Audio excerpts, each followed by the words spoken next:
Te sens-tu piégé dans une relation où, peu importe combien tu donnes et montres d'intérêt, il semble toujours qu'il manque quelque chose? C'est ce vide inconfortable, ce nœud dans la poitrine qui surgit lorsque tu ne sais pas si tu es vraiment valorisé. Peut-être as-tu vécu des moments où ton partenaire est incroyablement affectueux et attentionné, mais quand tu t'y attends le moins, toute cette affection s'évapore, te laissant seul avec des questions. Tu te demandes, pourquoi une personne qui semble t'aimer peut-elle changer si drastiquement? Pourquoi, juste au moment où tu commences à te sentir à l'aise, l'attention et l'affection se transforment-elles en éloignement ou en indifférence? Ce type de comportement ne génère pas seulement des doutes, mais sème aussi des insécurités que tu n'avais pas auparavant. Et le pire, c'est que tu attends que cette phase douce revienne, seulement pour découvrir que le cycle se répète encore et encore. T'es-tu demandé si c'est quelque chose que tu as fait? Mais au fond, tu sais que le problème ne vient pas de toi.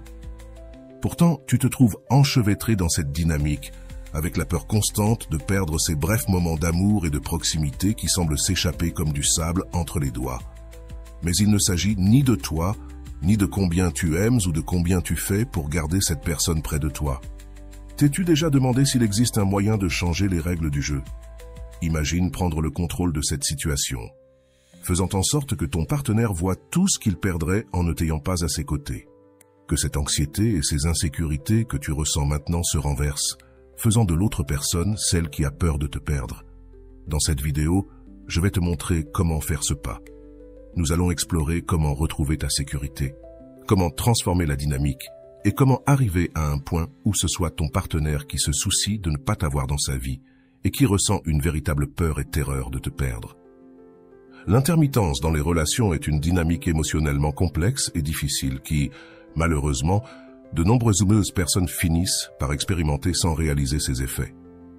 Mais avant de commencer, veuillez vérifier votre abonnement à cette chaîne. Cette vidéo a été réalisée avec soin et mérite votre attention.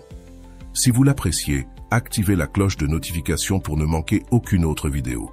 En termes simples, cette intermittence se produit lorsqu'une personne dans la relation alterne entre des périodes d'attention et d'affection et des moments de froideur ou d'indifférence, générant une sensation de montagne russe émotionnelle chez l'autre personne.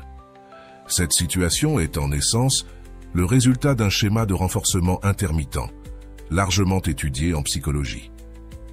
Le psychologue B.F. Skinner, célèbre pour ses études sur le conditionnement opérant, a décrit le renforcement intermittent comme un processus où une récompense ou un signal positif est donné de manière sporadique, maintenant l'intérêt ou le comportement de l'autre personne.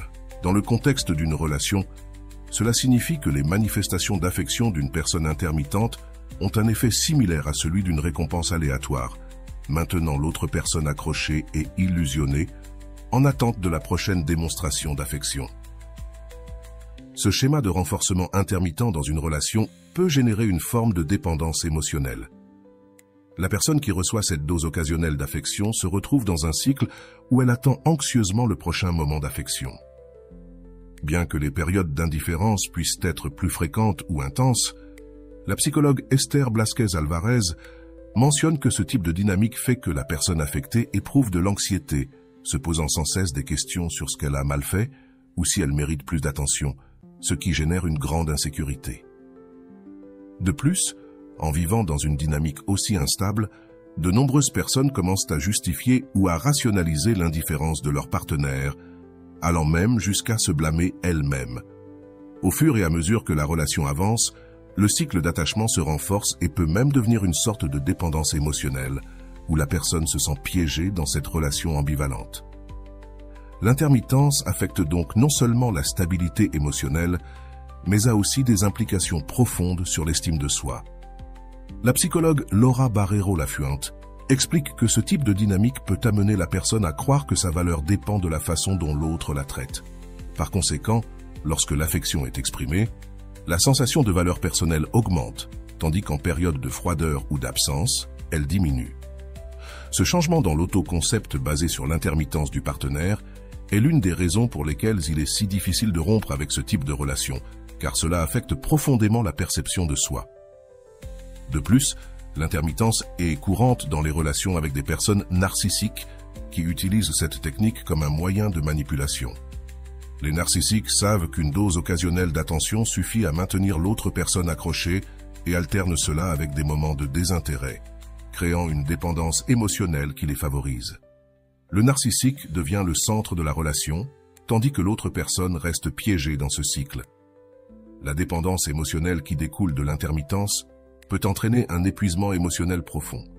Souvent, les personnes dans ce type de relation présentent des symptômes d'anxiété, de stress et de faible estime de soi. Les moments d'affection fonctionnent comme une ancre émotionnelle, leur donnant l'espoir que la relation puisse s'améliorer ou que l'autre les aime vraiment. Cependant, la réalité est que ces moments sont calculés et font partie du cycle. Une autre question pertinente sur l'intermittence est l'impact qu'elle a sur la santé mentale à long terme. Ils ont démontré que les relations basées sur le renforcement intermittent peuvent conduire la personne à un état d'hypervigilance, où elle reste en alerte constante, attendant le prochain signe d'affection ou d'attention. Cette hypervigilance affecte sa capacité à profiter de la vie pleinement, car toute son énergie est consacrée à la relation. La psychologue Brenda Ruan-Bodmer souligne qu'il est fondamental que les personnes dans une relation intermittente parviennent à identifier ce schéma pour éviter une usure accrue. Le manque de stabilité et de sécurité émotionnelle dans la relation est l'un des principaux facteurs qui empêchent les personnes de mener une vie émotionnelle saine et équilibrée.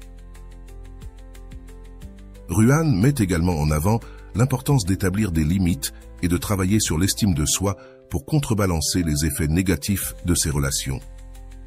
Pour ceux qui se trouvent piégés dans une relation de ce type, il peut être difficile de prendre la décision de rompre le cycle.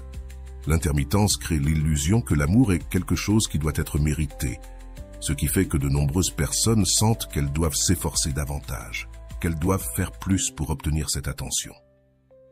Cependant, il est important de reconnaître qu'une relation saine ne nécessite pas ces efforts constants ni cette instabilité émotionnelle. Certains psychologues ont comparé cette situation à une forme d'abus émotionnel. Bien que l'intermittence ne soit pas toujours intentionnelle, l'effet qu'elle produit est tout aussi nuisible.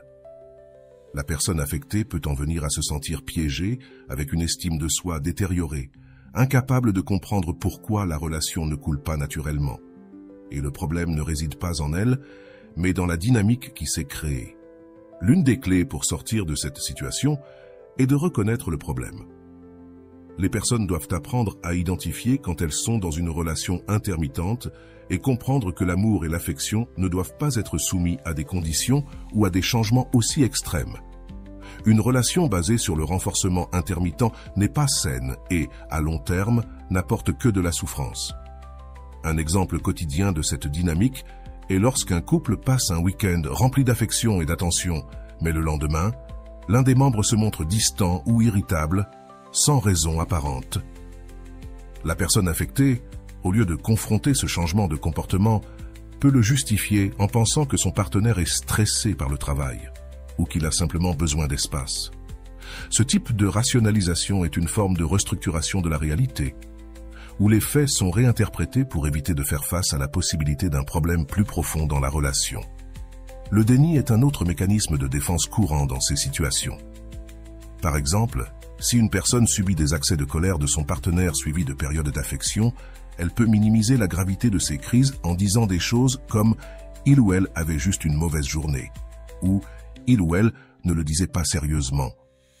En niant la réalité des comportements négatifs, la personne évite de confronter la possibilité que la relation soit nuisible.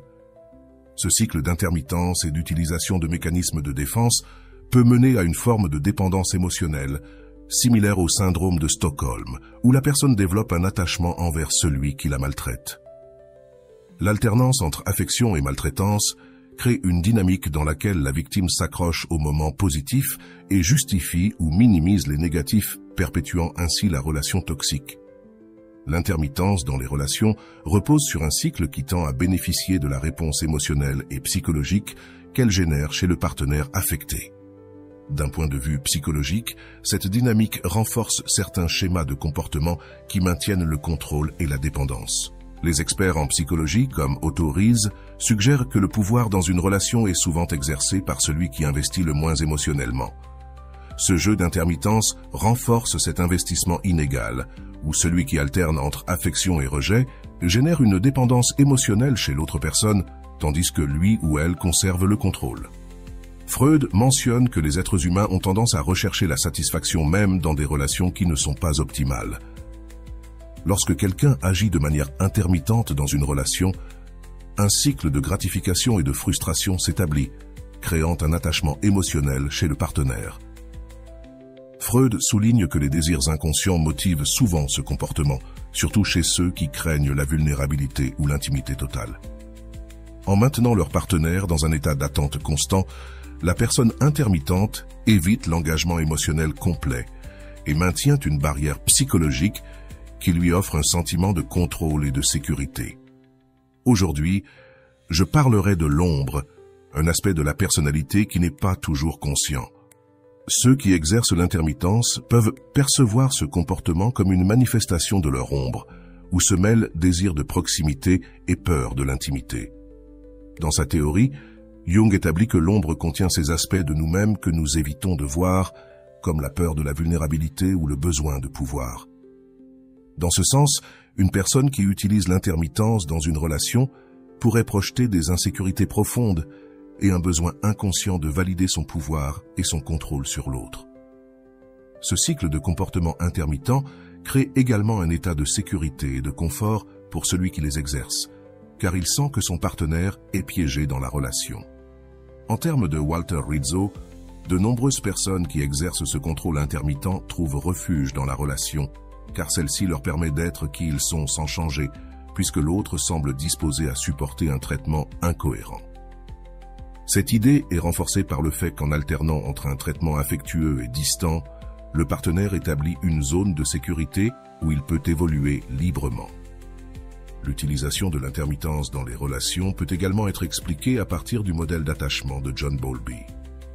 Selon Bowlby, ceux qui présentent un style d'attachement évitant ont tendance à craindre la proximité et à résister à la dépendance émotionnelle. Ainsi, en exerçant l'intermittence, ils maintiennent leur partenaire à une certaine distance, ce qui leur permet d'éviter l'engagement total sans s'éloigner complètement. En adoptant un traitement fluctuant, l'individu ne crée pas seulement de la dépendance chez son partenaire, mais évite également le risque d'une relation plus engagée.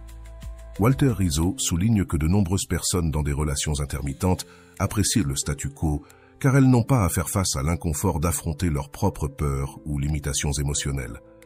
Ce schéma leur permet de maintenir une barrière qu'ils ne franchissent pas, tout en profitant des bénéfices émotionnels et physiques de la relation. Le concept de routine dans la relation devient également un refuge, car la personne sent qu'elle peut agir de manière incohérente sans craindre de grandes conséquences. Selon la théorie de Freud sur la compulsion à la répétition, l'individu qui exerce l'intermittence pourrait être en train de répéter des schémas de relations passées où l'incohérence était une constante. Freud croyait que les êtres humains, de manière inconsciente, ont tendance à rechercher des relations qui reproduisent leurs expériences passées. Ainsi, celui qui exerce l'intermittence peut être piégé dans un cycle de comportement appris, dans lequel il blesse et est satisfait par son partenaire d'une manière qui renforce son propre sentiment de contrôle et de stabilité. Erich Fromm apporte également une vision intéressante sur la dynamique du pouvoir dans les relations. Fromm disait que de nombreuses personnes cherchent à dominer ou contrôler les autres pour combler un vide émotionnel personnel. Ainsi, le cycle d'intermittence crée un scénario dans lequel la personne peut satisfaire ce besoin sans faire face à ses propres peurs. Fromm suggérait que ce type de contrôle est une manifestation d'insécurité profonde et de l'incapacité à aimer pleinement, puisque l'amour réel implique sacrifice et vulnérabilité. La psychologie comportementale explique également l'intermittence comme une forme de conditionnement. Le partenaire est entraîné à recevoir de temps à autre de l'affection, ce qui génère une dépendance émotionnelle dans laquelle les deux s'adaptent à un cycle de prévisibilité et d'acceptation. L'alternance entre le traitement affectueux et distant maintient l'autre personne dans un état d'alerte émotionnelle qui favorise la dépendance. Ainsi, la personne qui exerce l'intermittence sent que son partenaire ne s'éloignera pas, car le lien a été conditionné pour accepter cette dynamique comme normale. La dynamique peut également se transformer en un cycle de tromperie, où la personne intermittente se convainc elle-même que cette alternance d'affection et de froideur est une manière de maintenir la relation vivante. Dans cette perspective, ceux qui agissent de manière intermittente en viennent à justifier leurs actions comme faisant partie d'un comportement naturel ou authentique. Carl Rogers, l'un des pères de la psychologie humaniste, mentionnait que l'autotromperie est un mécanisme qui aide la personne à éviter la responsabilité émotionnelle. Rogers croyait que de nombreuses personnes évitent l'autoréflexion, préférant blâmer ou justifier leur comportement plutôt que d'examiner leur impact sur les autres. De plus, la zone de confort créée par l'intermittence permet à la personne d'expérimenter le pouvoir sur son partenaire. Savoir que ses actions ne provoqueront pas une rupture immédiate lui confère un sentiment d'impunité émotionnelle. On sent qu'on peut blesser sans conséquences réelles. Ce type de comportement s'observe chez des personnes qui, comme le mentionne Rizzo, ont été renforcées dans cette croyance par des expériences passées où leurs partenaires sont restés à leur côté malgré un traitement inconsistant. Piaget pourrait arguer que ce comportement se développe comme une sorte de schéma relationnel, un modèle d'interaction que la personne a intériorisé et dans lequel elle trouve sécurité. Les schémas, selon Piaget, sont des cadres mentaux qui nous aident à traiter l'information et à interagir avec le monde. Ainsi, ceux qui agissent de manière intermittente ont construit un schéma relationnel dans lequel l'amour n'est pas constant, mais un mélange d'attachement et de distanciation. Ce statu quo dans la relation intermittente crée une situation de confort où la personne se sent intouchable, ayant prouvé maintes fois que son partenaire ne l'abandonne pas, même lorsqu'elle le traite de manière ambivalente. D'un point de vue de la psychologie cognitive, cela renforce un biais de confirmation. Chaque fois que son partenaire reste à ses côtés, cela confirme sa croyance que ses actions n'auront pas de conséquences, ce qui renforce le cycle d'intermittence et de dépendance. Au fond, cette dynamique intermittente crée une relation de pouvoir où l'un domine émotionnellement et l'autre est dominé. Si tu as déjà ressenti que tu donnes plus que tu ne reçois dans une relation, sache que c'est l'un des signes les plus clairs que tu pourrais entrer dans une dynamique d'intermittence. Comme le dit Walter Rizzo, lorsque l'on investit davantage émotionnellement, on devient également plus vulnérable à la douleur et à la dépendance. Imagine que ta relation est une balance. Plus tu mets de ton côté, plus tu attends que ton partenaire fasse de même, n'est-ce pas? Cependant, lorsque l'autre personne n'équilibre pas l'investissement, le poids de la relation repose sur toi, te laissant piéger dans un effort constant pour soutenir quelque chose qui semble s'effondrer. Si tu investis trop sans recevoir la même chose en retour, tu risques d'entrer dans une sorte de spirale émotionnelle. Les bons moments, bien que rares, fonctionnent comme une récompense intermittente qui te garde accroché.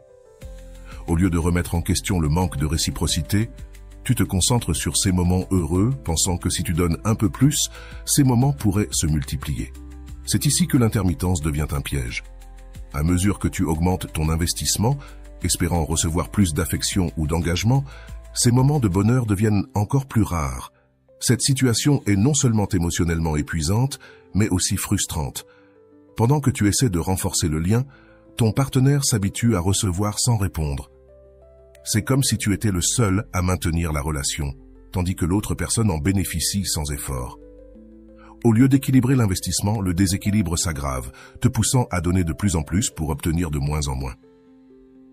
Alors, tu te demandes, pourquoi les bons moments diminuent-ils quand tu fais tout pour maintenir la relation? La réponse se trouve dans la dynamique même de l'intermittence.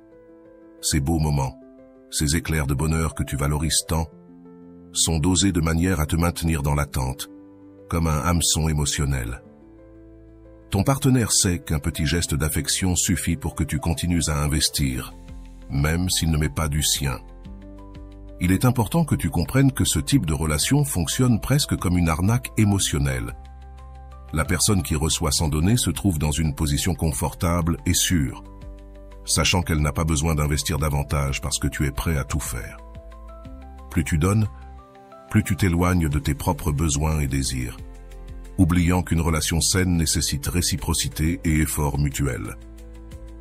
Si tu te trouves dans une telle situation, tu peux constater que les moments heureux deviennent plus rares et que les périodes de frustration ou de tristesse deviennent plus fréquentes. Au lieu de te sentir valorisé, tu commences à te poser des questions. à te demander si tu fais quelque chose de mal, si tu devrais en faire plus. Cette autocritique est précisément ce qui te maintient piégé dans la relation d'intermittence, car au lieu de voir le manque d'effort de ton partenaire, tu penses que le problème vient de toi. En réalité, le problème réside dans le manque de réciprocité. Personne ne devrait avoir à se battre seul pour maintenir une relation. Une relation où tu es celui qui s'efforce et donne constamment est une relation déséquilibrée, où l'autre profite simplement des avantages sans s'engager. Le piège est que quand tu es piégé dans cette dynamique, il t'est difficile de voir les choses clairement. Tu continues d'investir et d'attendre, pensant qu'avec le temps, l'autre personne changera. Walter Rizzo l'explique clairement. Celui qui investit le plus dans la relation est celui qui souffre le plus.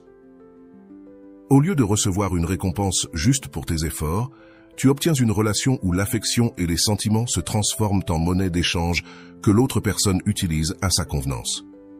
Pendant que tu donnes de plus en plus, l'autre s'habitue à recevoir sans avoir à rendre l'appareil, profitant de ta disposition et de ton engagement. C'est une situation dangereuse car cela peut te faire croire que tu dois faire encore plus pour que ta partenaire te valorise. Cependant, plus tu fais d'efforts, plus l'idée s'installe que tu seras là, quoi qu'il arrive.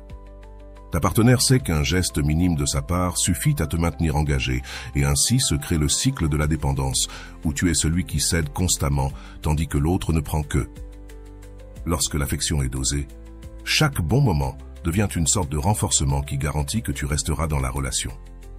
C'est comme une petite récompense qui te donne de l'espoir et te fait croire que si tu continues à te battre, ces moments seront plus fréquents. Pourtant, plus tu investis, moins tu recevras. Cette dynamique garantit que celui qui investit le moins aura toujours le contrôle, tandis que tu te trouves piégé dans une quête constante d'affection. Tu dois te rappeler qu'une relation ne devrait pas être une course où seul un partenaire se bat. Si tu es dans une situation où tu dois constamment faire des sacrifices sans recevoir en retour, il est probable que tu sois dans une relation d'intermittence ou en voie d'en établir une. Ce manque d'équilibre émotionnel n'est pas seulement injuste, il est aussi épuisant et peut gravement nuire à ton estime de soi. La réalité est qu'aucune relation saine ne se construit de cette manière. Plus tu donnes sans recevoir, plus tu es bloqué dans un cycle qui ne profite qu'à l'autre personne. En comprenant cela, tu peux prendre conscience et commencer à revaloriser ton propre bien-être. L'amour ne consiste pas à donner jusqu'à se sentir vide, mais à partager de manière équitable, où les deux partenaires se sentent valorisés et appréciés. Accepter que tu sois dans une relation déséquilibrée est difficile, mais c'est le premier pas pour rompre avec le cycle d'intermittence. Ne laisse pas l'espoir d'un avenir meilleur te faire perdre le présent. Si ton partenaire n'investit pas autant que toi, il est temps de te demander si cela vaut vraiment la peine de continuer. L'affection, le respect et l'engagement sont les fondements d'une relation solide, et sans eux, tout effort est vain. Si tu sens que tu investis trop dans ta relation et que tes efforts ne sont pas réciproques, il est temps de changer la dynamique en appliquant l'idée que moins c'est égal à plus. Autrement dit, au lieu de continuer à donner sans cesse, tu dois commencer à réduire l'énergie et le temps que tu consacres à cette personne. Cette approche te permet non seulement de préserver ton bien-être émotionnel, mais elle met également la relation à l'épreuve. S'il existe vraiment un intérêt réciproque, cette personne remarquera ton absence et ressentira le besoin de répondre pour rétablir l'équilibre. Peut-être te demandes-tu, que se passe-t-il si j'arrête d'investir et qu'elle ne fait rien pour s'approcher ou m'appeler? C'est une préoccupation valable et il est naturel de craindre de perdre la connexion. Cependant, il est également important de se rappeler qu'une relation saine ne devrait pas dépendre uniquement de ton effort constant. Si en réduisant ton rythme d'investissement, l'autre personne ne répond pas ou n'essaie pas de compenser, c'est un signe clair que l'intérêt pourrait ne pas être mutuel. En effet, en appliquant cette stratégie, tu protèges non seulement tes émotions, mais tu obtiens aussi une opportunité précieuse d'évaluer si tu as vraiment une relation équitable ou si tu es le seul à porter le poids. Lorsque tu réduis ton investissement émotionnel, tu permets à l'autre personne de ressentir le poids de ton absence. Le manque de contact, de gestes et d'attention de ta part crée un vide qui sera perceptible, et dans une relation d'intermittence, cela a un effet puissant. L'autre personne commence à réaliser ce qu'elle risque de perdre, et si elle valorise vraiment la relation, Elle ressentira ce manque et agira en conséquence. Cette peur de te perdre est ce qui peut amener l'autre à changer de comportement, te montrant ainsi si elle est capable de répondre à tes efforts de manière juste et équilibrée. La technique de moins c'est égal à plus te donne l'avantage de mettre les choses en perspective.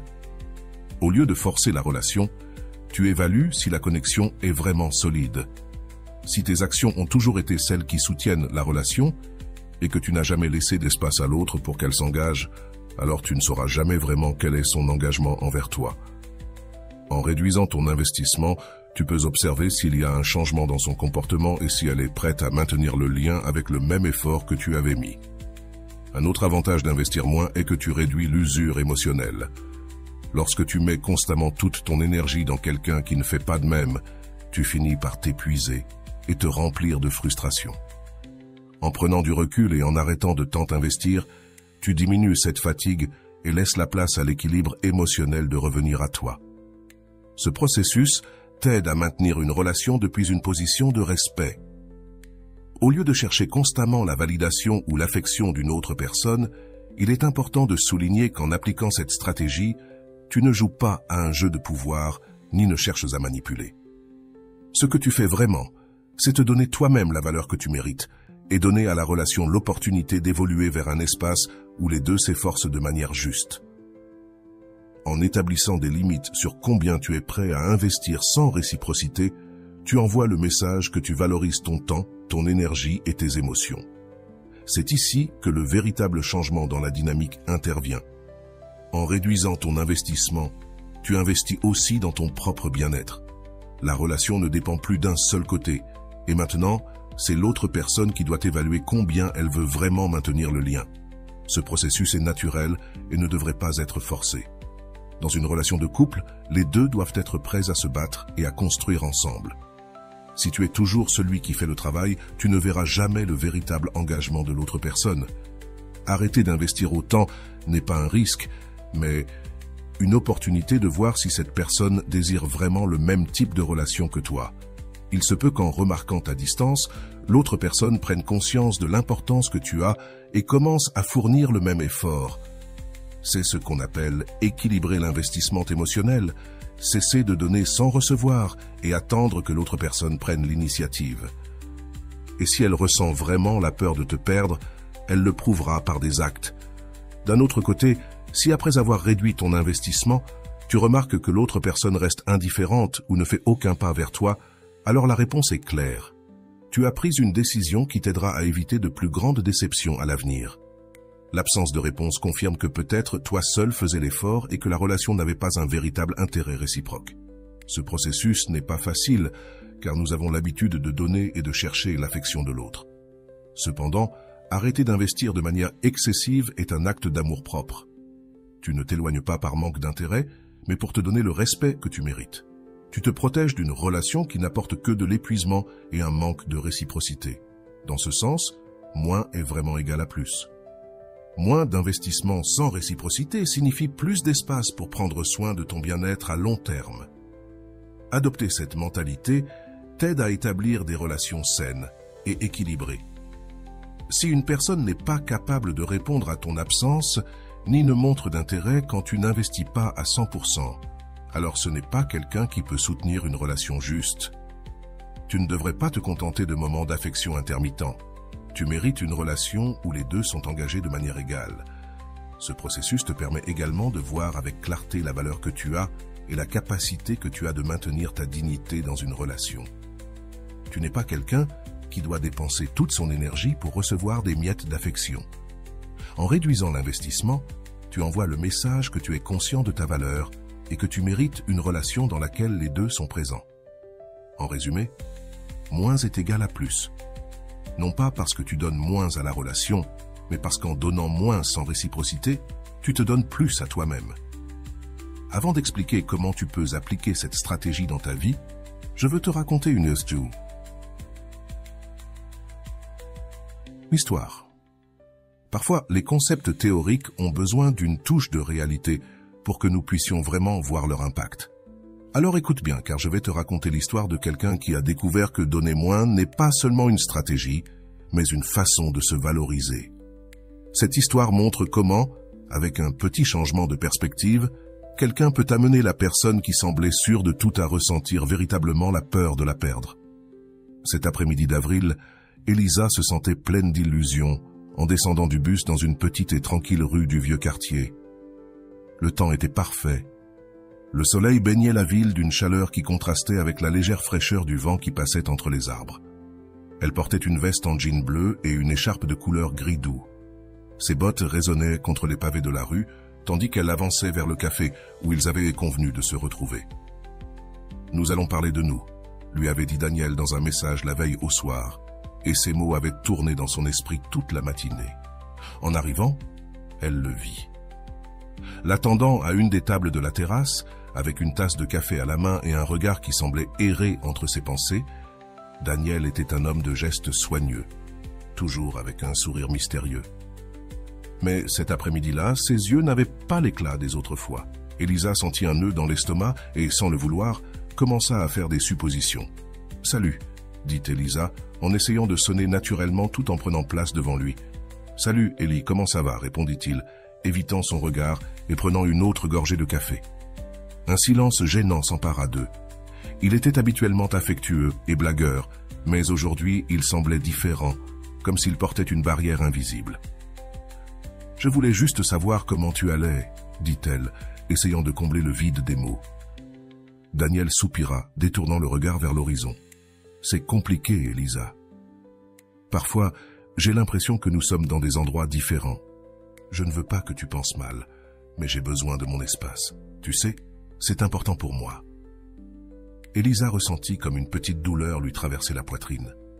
Elle essaya de se montrer compréhensive, mais son esprit était rempli de questions. Qu'avait-elle mal fait? Pourquoi s'éloignait-il alors que quelques jours auparavant, il lui avait dit qu'il lui manquait? « Bien sûr, je comprends. Si tu as besoin de temps, dit-elle, avec un léger tremblement dans la voix qu'elle essayait de cacher. « Merci, Ellie.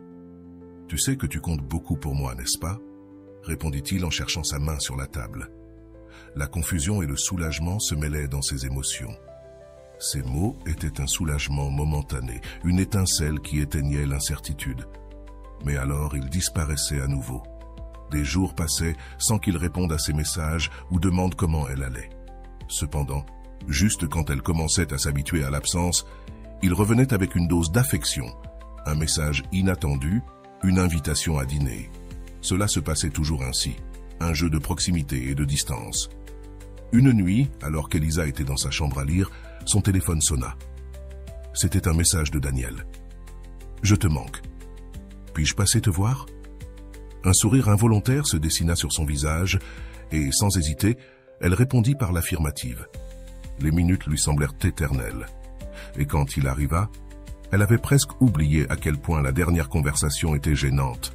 Ils s'enlacèrent fortement et, pendant un moment, elle sentit que tout allait bien. « Tu es incroyable, Ellie. Je ne sais pas ce que je ferais sans toi, » murmura-t-il en la regardant dans les yeux.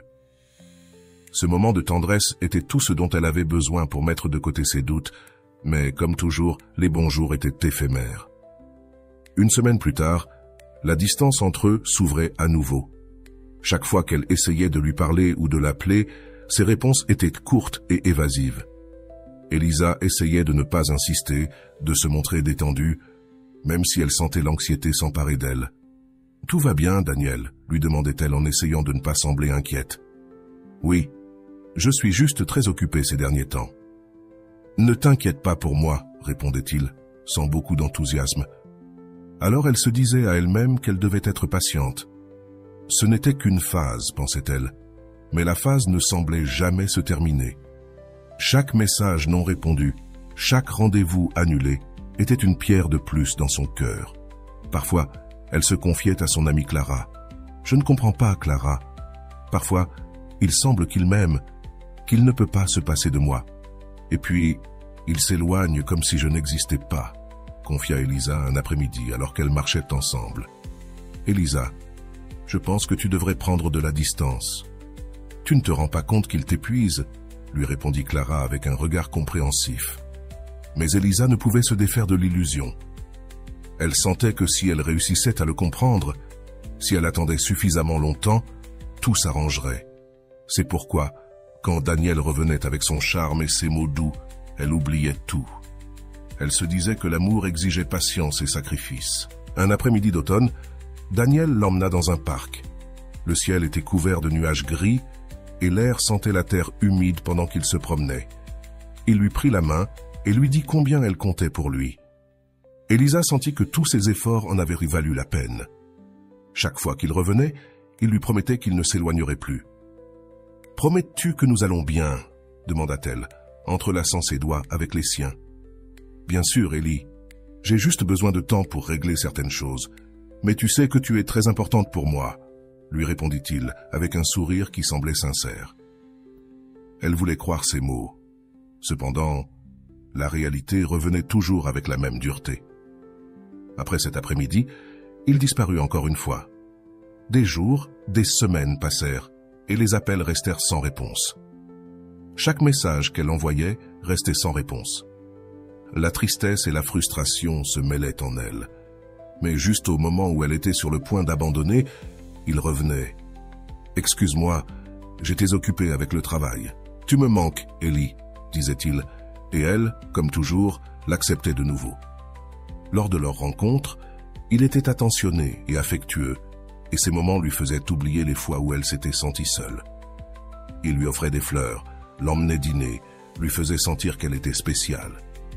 Mais après quelques jours, il disparaissait à nouveau, la laissant une fois de plus dans l'incertitude. « Pourquoi fais-tu ça, Daniel ?» demanda-t-elle une nuit d'une voix tremblante. « Ce n'est pas à cause de toi, Ellie. Tu sais que j'ai beaucoup de choses en tête, » répondit-il, esquivant le sujet. C'était un cycle qui semblait sans fin. Chaque fois qu'il apparaissait, elle avait l'impression que tout allait changer, qu'enfin il pourrait être heureux, sans condition. Cependant, lorsque la distance revenait, elle sentait qu'elle tombait dans un vide. Malgré tout, elle ne pouvait pas l'éviter. Elisa se souvenait toujours de cette nuit où Daniel s'était assis à la table avec ses parents. C'était un dîner chaleureux. La maison était éclairée par une douce lumière jaune et l'arôme de la nourriture maison remplissait l'air. Daniel se montrait charmant, sincèrement intéressé à les connaître, et avec chaque mot, il semblait consolider encore plus son engagement envers Elisa. Ses parents échangeaient des regards d'approbation pendant qu'il parlait de ses projets d'avenir, mentionnant à quel point il voulait de la stabilité et qu'il cherchait une relation dans laquelle il pourrait grandir et fonder une famille. « C'est un plaisir de vous rencontrer, » dit-il en levant un verre de vin. « Depuis que j'ai connu Elisa, j'ai su qu'elle était spéciale, quelqu'un avec qui je voulais quelque chose de sérieux. » Elisa écoutait ces mots, ressentant un mélange de fierté et d'espoir. C'était l'homme dont elle avait toujours rêvé, et ce geste de s'impliquer avec sa famille lui donnait la sécurité de savoir qu'enfin, après tant de moments incertains, il était prêt à bien faire les choses. En se disant au revoir, Daniel s'adressa à sa mère avec un sourire chaleureux et la remercia de l'avoir invitée cette nuit-là. Elisa ne put s'empêcher d'imaginer leur avenir ensemble, son mariage, leur vie partagée. Tout semblait si parfait, si réel. Cependant, quelques semaines plus tard, lorsque la réalité s'imposa, les choses revinrent à changer. Juste au moment où elle croyait que tout allait bien, Daniel s'éloigna à nouveau, se montrant évasif dans les messages et distant dans les conversations. Elle essayait de ne pas trop penser à sa froideur, se justifiant par le stress au travail. Mais à mesure que les jours passaient, ce vide dans sa poitrine devenait de plus en plus évident. Un mois plus tard, Daniel la surprit à nouveau. C'était l'anniversaire de sa nièce, et il insista pour l'accompagner à la célébration. Elisa était excitée, elle sentait qu'il s'impliquait vraiment dans sa vie. Pendant la fête, Daniel se montra affectueux et attentif avec la petite fille, la faisant rire et lui montrant des tours de magie avec des cartes qu'il avait dans sa poche. C'était incroyable de le voir ainsi, si proche de sa famille, la faisant croire en chaque promesse implicite de ce geste. « Tu as une nièce charmante, Ellie. J'adorerais la voir grandir à tes côtés, » lui dit-il pendant qu'ils observèrent la petite jouer avec ses amis. « Vraiment ?» demanda-t-elle, le cœur battant vite, espérant que cette déclaration était sincère.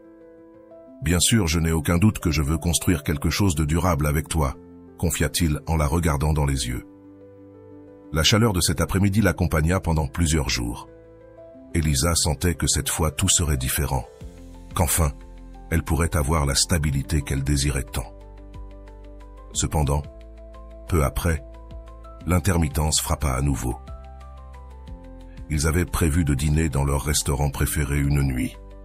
Elle arriva à l'heure. Elle s'est assise et a attendu, regardant passer les minutes sur l'horloge tout en vérifiant son téléphone, mais il n'y avait aucun message. Le temps avançait et Elisa commençait à s'inquiéter. Elle a essayé de l'appeler plusieurs fois, mais tous les appels furent vains. Une sensation de vide et de déception s'est emparée d'elle, et après avoir attendu 1 heure sans réponse, elle a décidé de partir. Elle est rentrée chez elle, sentant que le sol s'effondrait sous ses pieds. Chaque pas lui semblait une épreuve de sa vulnérabilité, de la façon dont elle avait placé tout son espoir en quelqu'un qui, à ce moment-là, ne se préoccupait même pas de lui envoyer des excuses. Le lendemain, lorsqu'elle a enfin réussi à le joindre, Daniel a répondu avec indifférence « Désolé Ellie, j'ai oublié. J'étais fatigué et j'ai préféré rester chez moi », a-t-il dit d'un ton qui dénotait un zéro intérêt pour ce qu'elle avait ressenti. Cette réponse l'a laissé glacée. Comment pouvait-il être si insensible après avoir montré tant de signes de vouloir quelque chose de sérieux? Elisa a ressenti un mélange de colère, de tristesse et de confusion. Chaque fois qu'il se montrait affectueux, il parvenait à lui faire croire en lui, à baisser ses barrières et à lui donner une autre chance, mais dès qu'elle le faisait, il revenait à la décevoir, la laissant avec le cœur brisé et l'estime de soi meurtrie. Avec le temps, ce cycle est devenu plus intense et confus. Chaque fois que Daniel s'éloignait, Elisa ressentait une anxiété constante, attendant qu'il lui redonne une miette d'attention. Elle savait que ce n'était pas sain, mais elle se sentait piégée, comme si la dépendance émotionnelle qu'elle avait développée la poussait à attendre toujours quelque chose de lui, même si cette attente était douloureuse. Finalement, un jour, après l'une de ses habituelles disparitions, Elisa a décidé de chercher de l'aide. Elle savait que peu importe à quel point elle aimait Daniel, cette relation ne la rendait pas heureuse. La thérapeute qu'elle a rencontrée était une femme d'âge moyen, au visage aimable, qui l'a écoutée attentivement sans la juger. Lors de cette première séance, Elisa a ressenti un immense soulagement en parlant de tout ce qu'elle avait vécu, de la manière dont chaque fois qu'elle pensait pouvoir lui faire confiance, Daniel la blessait à nouveau. Ce cycle d'approche et de distance constante épuise tes émotions, lui a expliqué la thérapeute d'une voix calme. Il ne s'agit pas de combien tu l'aimes, mais de combien tu es prête à supporter. Ces mots se sont gravés dans son esprit.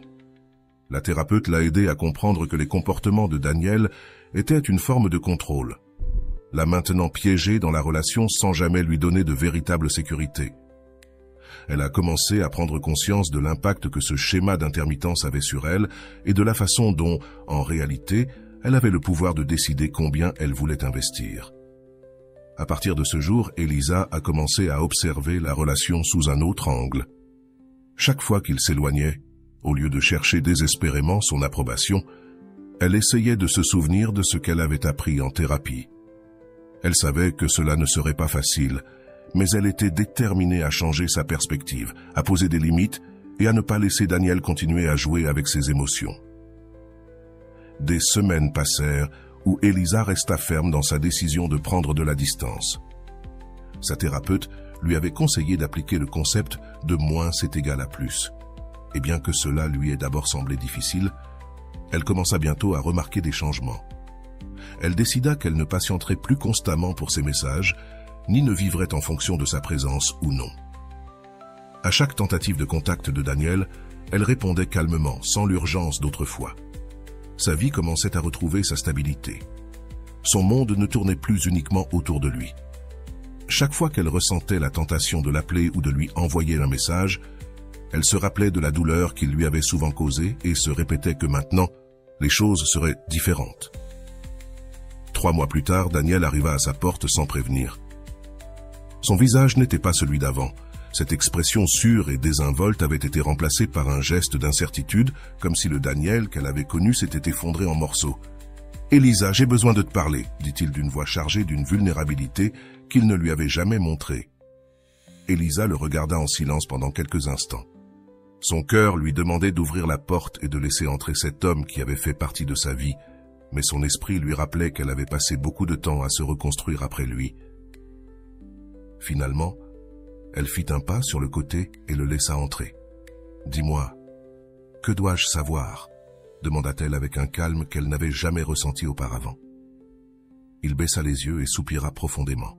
« Cela fait 3 mois pendant lesquels je me suis rendu compte de combien tu comptes pour moi. » La vérité est qu'il fit une pause, comme si les mots lui pesaient dans la gorge.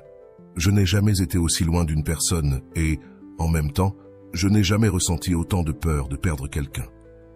Elisa l'écoutait sans se laisser emporter par les émotions que ces mots lui avaient autrefois provoquées. Cette scène lui semblait familière. Ils avaient déjà eu cette conversation auparavant et à chaque fois, il revenait avec des promesses qu'il ne tenait jamais. Cependant, elle remarqua quelque chose de différent dans son ton, un désespoir qui n'y était pas auparavant. « Je ne comprends pas, Daniel. Nous sommes déjà passés par là et tu finis toujours par revenir au même schéma d'intermittence, » répondit-elle, le regardant avec fermeté. « Pourquoi devrais-je te croire cette fois ?» Daniel sembla se recroqueviller face à cette question. Il s'assit sur le canapé et regarda le sol, incapable de soutenir le regard d'Elisa. « C'est vrai, j'ai toujours été comme ça, et je n'ai jamais su comment changer. Mais cette fois, c'est différent. Ces mois ont été un cauchemar pour moi, Elisa. Je me suis rendu compte que je n'étais jamais allé si loin avec une femme qu'avec toi. À quoi fais-tu référence ?» demanda-t-elle, croisant les bras, maintenant une distance émotionnelle qu'elle n'avait jamais eue avec lui. « Je veux dire que mes relations ont toujours été éphémères. Les filles que j'ai connues s'éloignaient toujours, comme si elles s'ennuyaient de moi ou que je n'étais pas suffisant pour elles. Je n'ai jamais réussi à établir une connexion réelle comme celle que j'ai avec toi. C'est comme si je ne le méritais pas, avoua-t-il, sa voix se brisant à la fin de la phrase. Et avec toi, j'ai ressenti que je n'étais pas digne de toi. Chaque fois que tu essayais de te rapprocher davantage, je sentais que j'allais perdre le contrôle. Je ne savais pas comment le gérer et je m'éloignais. » Elisa le regarda en silence. Pour la première fois de tout ce temps, elle voyait en lui une personne pleine d'insécurité et de doute.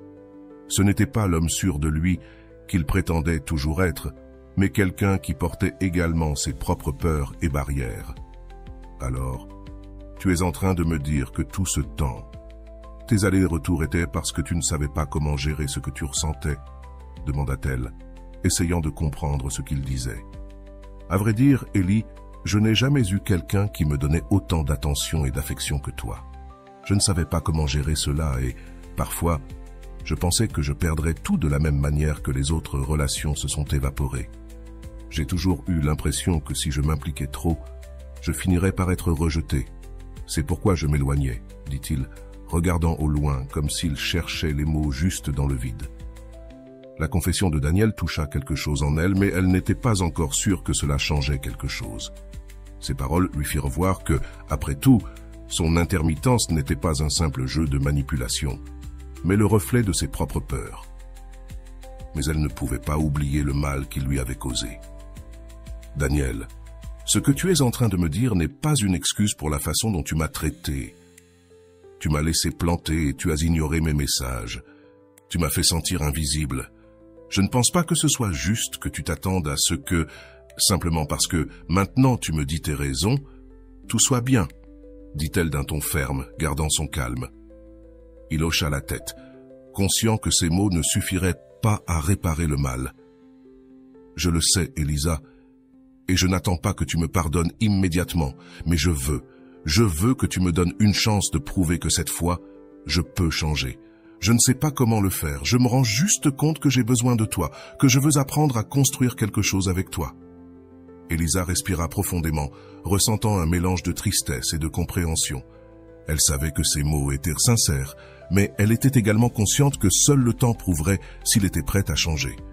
Cela ne fonctionnera pas si tu comptes seulement sur moi pour le résoudre, Daniel. Tu dois travailler sur toi-même. Je ne peux pas être celle qui porte tes insécurités, répondit-elle, le regardant sérieusement. Il hocha la tête avec une expression qui montrait le poids de ses paroles. Je le sais, et je suis prêt à essayer si tu me le permets. Je veux aller en thérapie avec toi. Je sais que ce ne sera pas facile, mais je veux le faire. Je veux que nous puissions guérir cela ensemble et surmonter mes propres fantômes. Elisa, surprise, l'observa en silence. C'était la première fois qu'il se montrait vraiment disposé à affronter ses problèmes de manière honnête. Il savait que la décision n'était pas facile, mais il comprenait aussi que, s'il était prêt à travailler là-dessus, peut-être pouvait-il construire quelque chose de réel, quelque chose au-delà de l'intermittence et de la peur. Dans la salle de thérapie, la tension se faisait sentir dans l'air. Elisa et Dano s'étaient assis ensemble sur le canapé du bureau, observant chaque geste et réaction de l'autre, essayant d'interpréter ce que chacun ressentait, mais sans pouvoir trouver les mots appropriés. Devant eux, le thérapeute les observait attentivement, prenant des notes et laissant le silence initial servir d'espace pour que chacun respire, mettant de côté les émotions qu'ils avaient accumulées au fil des mois. Finalement, le thérapeute rompit le silence. « Bien, Daniel, pourquoi ne commences-tu pas par me dire comment tu te sens dans cette relation ?» demanda-t-il d'un ton serein et calme, lui permettant de s'ouvrir sans jugement. Daniel détournait le regard vers le sol.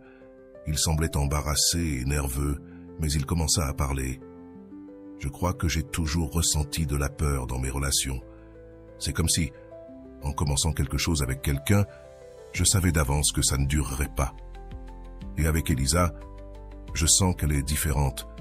Mais chaque fois qu'elle se montrait intéressée, surtout quand elle était affectueuse, attentive, même lorsqu'il y avait un moment inconfortable d'intérêt physique, je voulais simplement fuir. » Le thérapeute observa avec un regard compréhensif et hocha lentement la tête.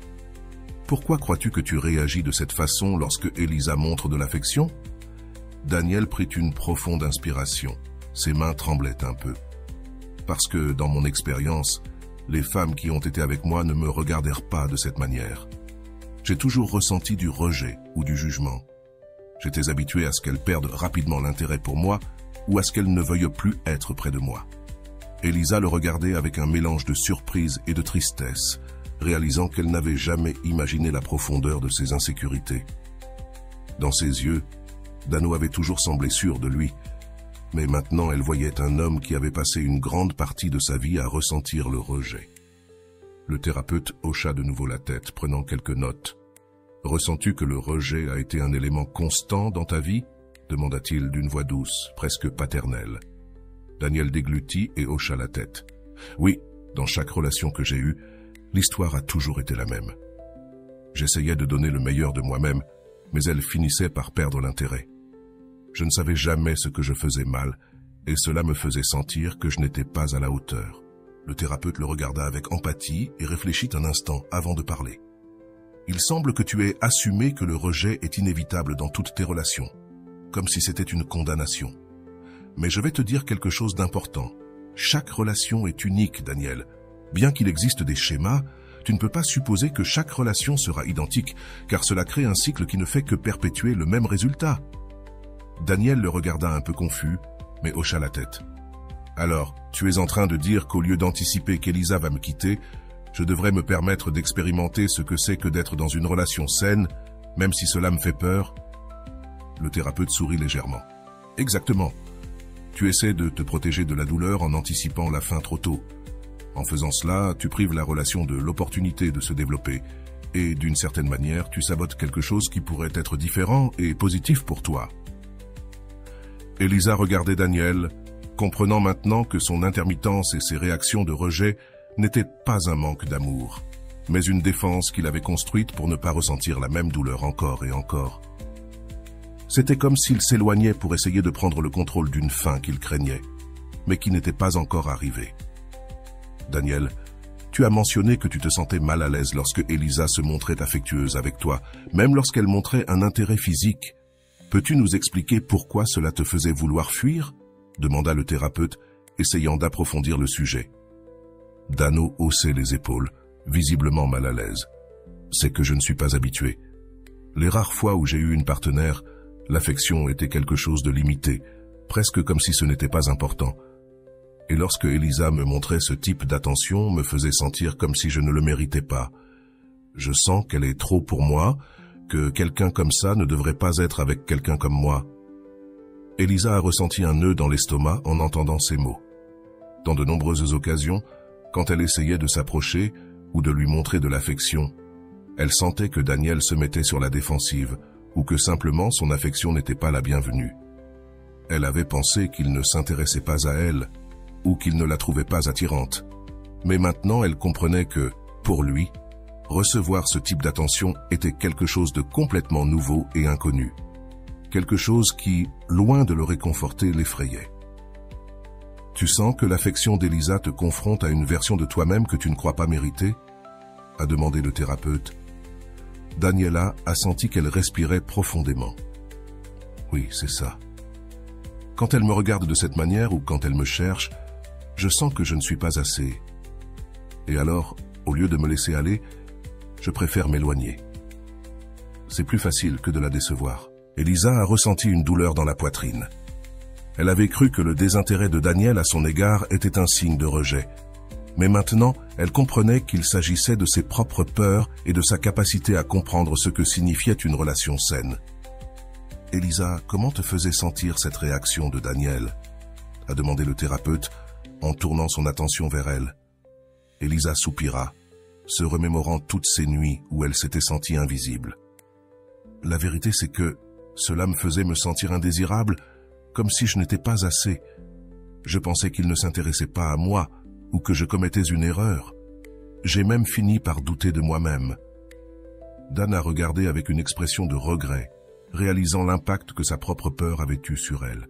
« Ce n'était pas mon intention de te faire sentir ça, Ellie.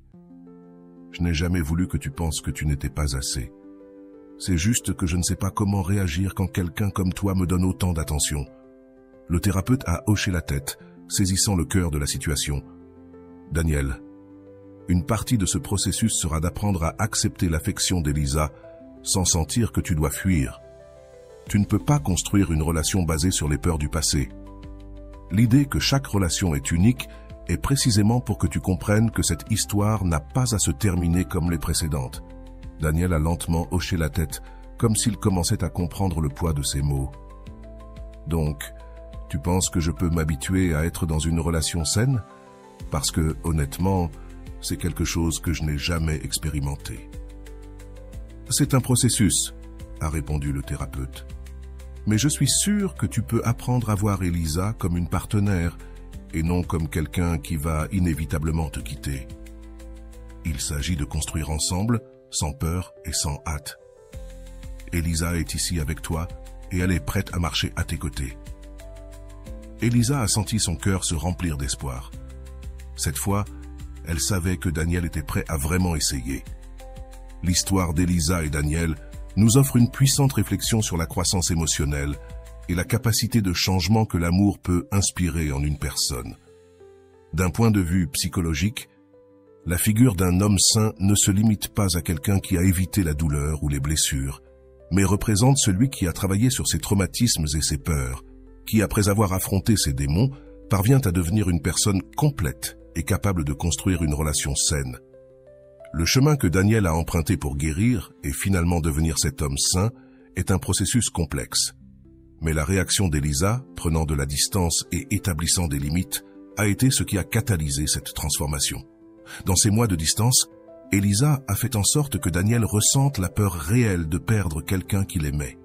Il ne s'agit pas simplement de générer de l'insécurité chez l'autre, mais de lui montrer l'importance d'établir des limites et le respect de soi. Elisa, en privilégiant son bien-être, a envoyé un message de valorisation de soi, montrant qu'elle ne serait pas prête à tolérer un lien qui la laisserait en second plan ou qui continuerait dans un cycle toxique. En prenant ces mesures, elle a prouvé que le véritable amour repose sur le respect mutuel et la volonté de chacun d'améliorer les choses. Dans l'analyse de Rolando Goicoechea, un homme blessé qui n'a pas guéri ses traumatismes ne peut pas offrir un amour plein et constructif. Daniel, dans ses rencontres et ses désaccords avec Elisa, projetait ses blessures de rejet et a engendré des difficultés dans leur relation. Ces insécurités constituaient une barrière l'empêchant de se connecter profondément car il était prisonnier de la peur constante d'être abandonné à nouveau. Mais en confrontant cette peur, il a réalisé qu'il devait, plus que jamais, travailler sur lui-même pour pouvoir offrir à Elisa l'amour et la stabilité qu'elle méritait. L'importance de ce processus de guérison. Cela réside dans le fait qu'Elisa n'a pas été simplement une thérapeute émotionnelle pour Daniel, mais une inspiration pour qu'il prenne la décision de guérir par lui-même. Pour Goïko-Ekea, un homme véritablement sain et réparé ne cherche pas à ce que sa partenaire guérisse ses blessures, mais prend le contrôle de son processus de guérison et devient capable d'offrir de l'amour sans peur ni dépendance.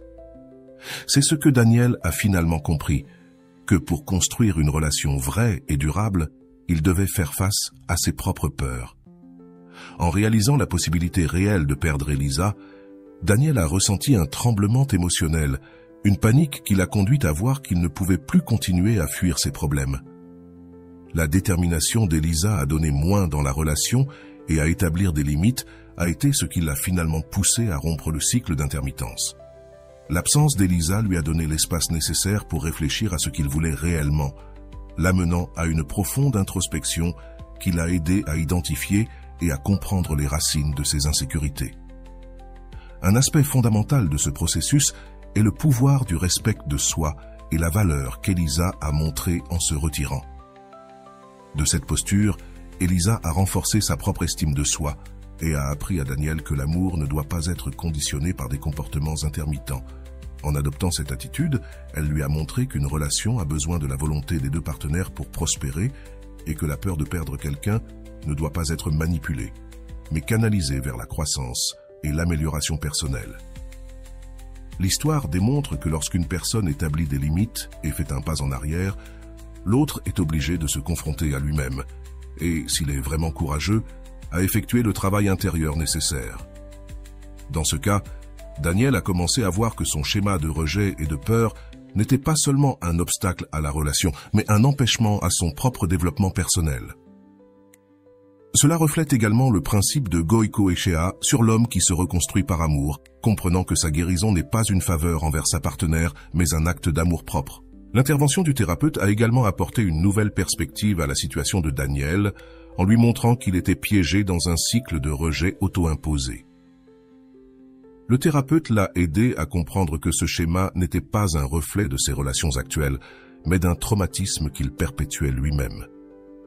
Daniel, en entendant que chaque relation est unique, a compris qu'il projetait ses échecs passés dans sa relation avec Elisa, incapable d'accepter que cette fois, l'histoire pourrait être différente.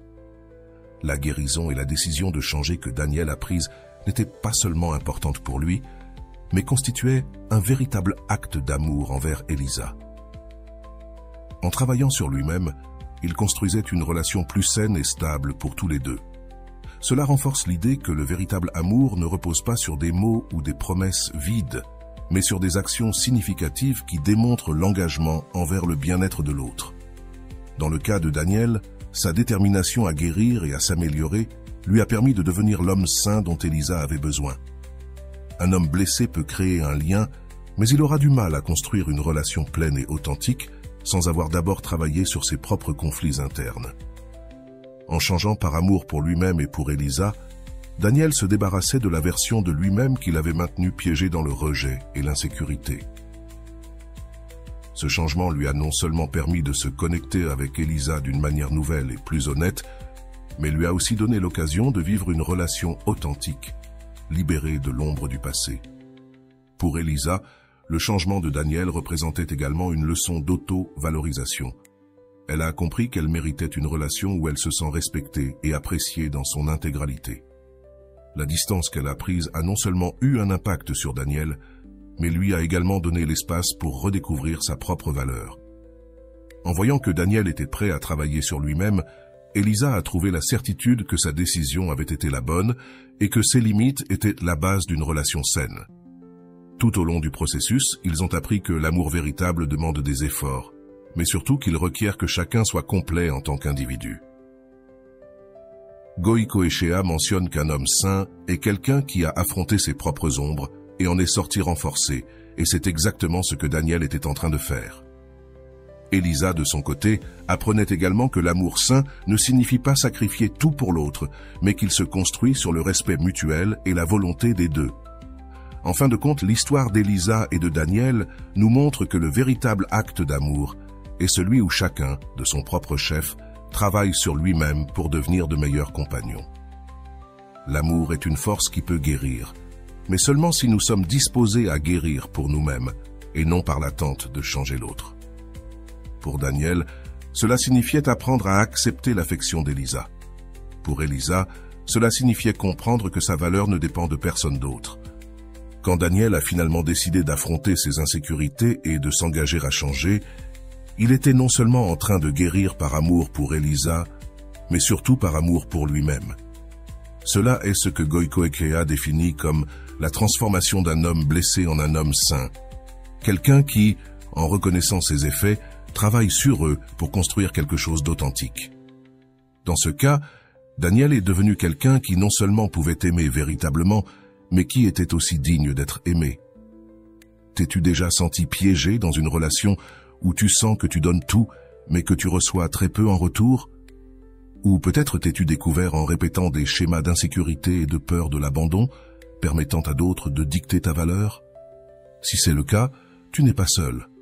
Ce dont tu as besoin pour transformer cette situation et vraiment faire trembler n'importe qui par la peur de te perdre, c'est quelque chose de plus profond et puissant, une estime de soi équilibrée et un amour propre solide.